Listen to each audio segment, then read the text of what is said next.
பீச்சில் கிடைக்கிற வெள்ளை பட்டாணி மசாலா இருக்கு இல்லையா, அதை இன்றைக்கி வந்து நம்ம சுட சுட செஞ்சு சாப்பிட்லாம்.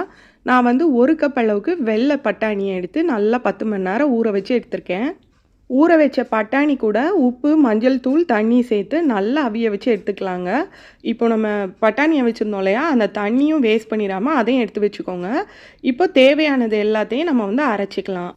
நல்லா பழுத்த தக்காளியாக 1 தக்காளி வந்து கட் பண்ணி சேர்த்துக்கலாங்க. அது கூட 2 பெரிய வெங்காயமும் சேர்த்துக்கலாம். அப்புறம் 4 பச்சை மிளகாய் சேர்த்துருக்கேன்.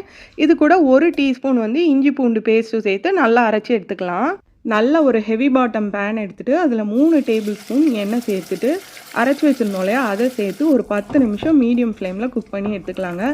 எண்ணெய்லாம் நல்லா பிரிஞ்சு வரட்டும். பாருங்கள், 10 நிமிஷத்துக்கு அப்புறம் எண்ணெய் நல்லா பிரிஞ்சு வந்திருக்கு. இப்போ தேவையான மசாலா எல்லாம் சேர்த்துக்கலாம்.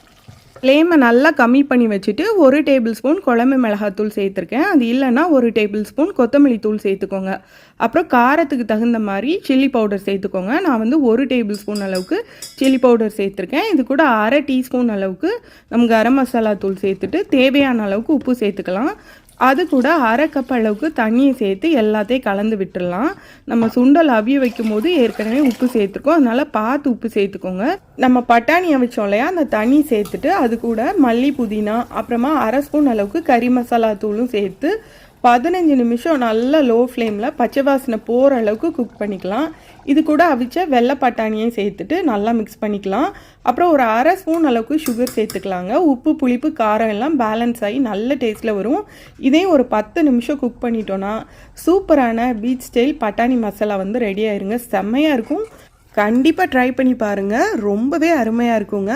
நாளைக்கு ரொம்ப சிம்பிளாக வெங்காயம், கேரட், அப்புறம் கொத்தமல்லி இலை தூவி சர்வ் பண்ணியிருக்கேன்.